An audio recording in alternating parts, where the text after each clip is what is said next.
Hey folks, welcome back to the Online Basketball Academy. And today we're going to be looking at 3 quick and easy basketball plays for players of all age groups.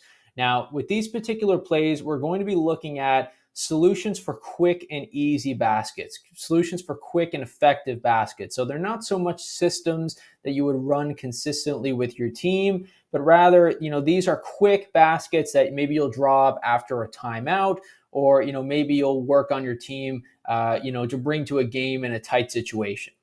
For these particular plays, they are good for all age groups, but you're going to want your teams to understand, basic concepts of the game of basketball. So you'll probably look at starting these around maybe age 10 or age 11, but they are effective enough that you can bring these into adult age groups or, maybe your high school age groups as well. Okay, so the first play we're looking at today is a play called Chicago. Now, the whole idea behind this play is to get an easy entry pass to the post.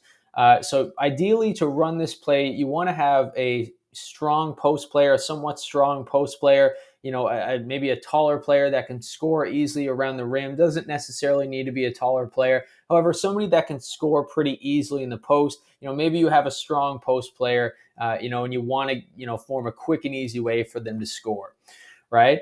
The first thing we're going to look at in terms of positioning, the numbers here don't really matter too much, whether that's a 2 or a 4 or a 1. I'm not too concerned about the numbers, especially when we run this play with our teams. The main thing that you want to really focus on is getting your 5, your post player, your stronger post player here at this number 5 spot. All other spots don't really matter too much in terms of who's where and does what. That's kind of up to where you want to run things as a coach. But again, you want to have a stronger post player right here at the number 5 spot. For this particular play, it is simple enough that you can start to run this. If you have a 10 or a 10-year-old team, 11-year-old team. But it's also effective enough where you can run this for a quick and easy basket for an adult level team as well. You've seen NBA teams run a play like this, very similar to this. NBA teams run this kind of stuff all the time, right? Quick and easy, effective plays. So our first step with this one is we want our players on the wings to get open for the first pass. So, ideally we want this side in particular to get open, the side that's kind of isolated here alone. And in this situation, that's number 2. So how you want number 2 to get open, it can be up to the player, it can be up to the team. We always, preach kind of a quick V cut here. We can fake a screen, come back up. It's really up to, how you want to do that, as long as number 2 is getting open, quickly and easily, right? So as that happens, number 2, let's just say, is going to do a V cut, comes back outside. Number 1 hits number 2 with a pass. Now, as that's happening, number 3 is setting a screen here for number 5. Now, like I mentioned, number 5, you want to be, your stronger post player. You want number 5 to be someone that you want to receive the ball. So number 5 is immediately going to come off that screen, as tight as possible, and they're immediately going to run down here for a post up. And number 2 is going to send the ball into number 5, quick pass as soon as you get down there in the post. And you basically then are, you most likely either have 2 situations that have happened. You either have a switch where number 3 has switched their defender onto number 5, and then you likely have a bit of a mismatch because number 5 is your taller post player, or there was a miscommunication on the defensive end. Number 5 has a wide open layup, and you get the ball into number 5. So like I mentioned, this one's pretty quick and easy going. There's not a whole lot to it, but it is very effective in terms of getting a quick and easy play. So let's take a look at it again. Number 2 finds a way to get open. Number 1 hits number 2 with a pass. As that's happening, number 3 is setting a screen for number 5. Now, for our teams, I personally encourage them to almost meet halfway, and then number 3 comes through that screen pretty tightly, just so we can kind of speed up the play, allow less room, for a potential switch. And then, like I said, you're either getting a post up with a mismatch, or you're getting an easy basket for number 5 under the rim, if there's a miscommunication there for the defenders. Pretty quick, pretty easy going. That play is Chicago. Now, there is one more note that I forgot to make on this play. And, the question is, what if it doesn't work? What if this doesn't necessarily work, right? So, what if number two wasn't able to get the ball in there to number three, or sort of rather number five, off that initial screen? If that's the case, you can kind of have number five continue to cut outside, and then you're back into a basic 5-out offense or whatever system you may run, right? Maybe it's a 4-out, 1 in, you can change that accordingly. But instead of having number five, kind of just sit here, especially with younger age groups that might run a 5-out, if they don't get that ball in there, maybe within a second or two, they can continue cutting, right? And then maybe we have a little bit more of a basic 5-out motion offense that, you can continue running through. Okay, the next play we're going to look at is an introduction to a flex offense that can get you a quick and easy basket. Now, you've seen lots of NBA level teams run this play throughout the years, specifically the Brad Stevens led Boston Celtics in the 2010s era. So lots of NBA teams incorporate a flex, but this is something that's a little bit, quick and simple that you could use at a younger age group, maybe a junior high, middle school age group, but you could also use, like I said, as you get into your adult ages as well. It can be used as a system, but can also be used to get you a pretty quick and easy basket. So for this play, we're going to want our wings to get open once again, right? So you're going to want number two and number four to get open pretty quickly, whether that's a V cut in and out of the key, whether that's maybe faking a screen and popping back up.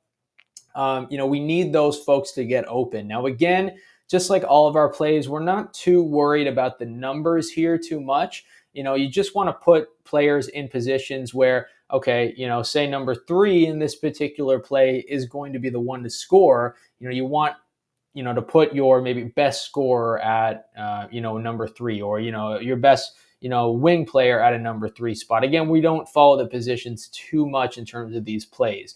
Now, for us, when we run this play, we do always put a post player at the number five spot. So that's something you could keep in mind as well. But, in terms of how you want to organize these wings, we don't really, pay too much attention to that. So for the sake of this drill, our wings are focused on getting open. So, we want it to be on the opposite side of number five. This is the side we're looking for here.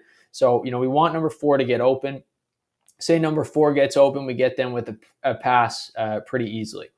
As that happens, number five is going to come up to the 3-point line and set a screen for number one, right? So number five is going to come up. As that happens, number five is going to use that screen and likely get a switch, but you never know, and they're going to cut to the basket. Now, our first option right here is number four can dish it into number one. Typically, that's not often open. You might get a switch there between number five and number one. You would only do that first pass if you have a 100% wide open lane for number one. If it's not 100% there, we don't do it because it's not really our main option of this play. So as number one uses that screen, number one is going to continue to run to the corner. Now, as they do that, they're going to set another screen for number three. Now, as you would remember, number five just set a screen for number one. So number five is going to be about right here at the 3-point line. Okay, so as that happens, this would be number five. Number three is going to dish the ball back to number five. Now, remember, number one is setting the screen here for number three. So number three then would have either a switch or a wide open lane. They're going to post up right here. Five feeds it into number three. You get an easy basket. Now, if you want, if you have multiple players that can play well in the post, you could put, a stronger post player in the number three spot as well. But we like to put our number five player, our center, our bigger player up top in this situation at the 3-point line to bring in any taller defenders up high, right? So again, let's take a look at it again. We'll erase everything we had here to make it look a little bit more visually appealing. We'll put our point guard back up top. Maybe this time we'll switch it up a little bit and put our biggest post player down here at the 3-point line. So again, we want number four and number two to find a way to get open. Number one dishes the ball to number 4. As that happens, number 3 comes up here and sets a screen for number 1. Number 1's cutting through. We might have an open lane here, probably not. So we're going to continue our way over to number 5 and set a screen right here. Now we remember number 3 is right here. They're going to pop to the 3-point line, feed the ball to number 3. Number 5 is coming off that screen for a post up. We're going to dish it into number 5 and get an easy pass. So that's the play. Now, something to keep in mind here is what happens if we can't get the ball to number 4, right? So let's reset. In this situation, it's number 4. But what happens if we can't get the ball on this wing? What if it's number 2 that gets open? Well, if number 2 gets open, that's okay. We can still run our play like usual, right? Number 1 can dish the ball to number 2. But number 5 and number 1 are going to then, adjust their screen to come this way, right? Now, as that's happening, we would have to know that we'd have to set up a little bit differently. So our number 3 would have to run to this side. Number 5 come here. We look through. We run our flex the same way. 3 comes off that screen. 5 pops up. Easy basket in there to number 3. Now, this play is very, very effective, and it works almost 90% of the time, but you can't run it consistently. Defenses will catch on after maybe the 1 or 2 times that you do it. So be careful with it and use it effectively. Use it when you want a quick and easy basket with your team. Now, this next play we're going to look at is a play called split. Now, in this play, we're going to be looking at the same type of thing in terms of looking for an easy and quick basket.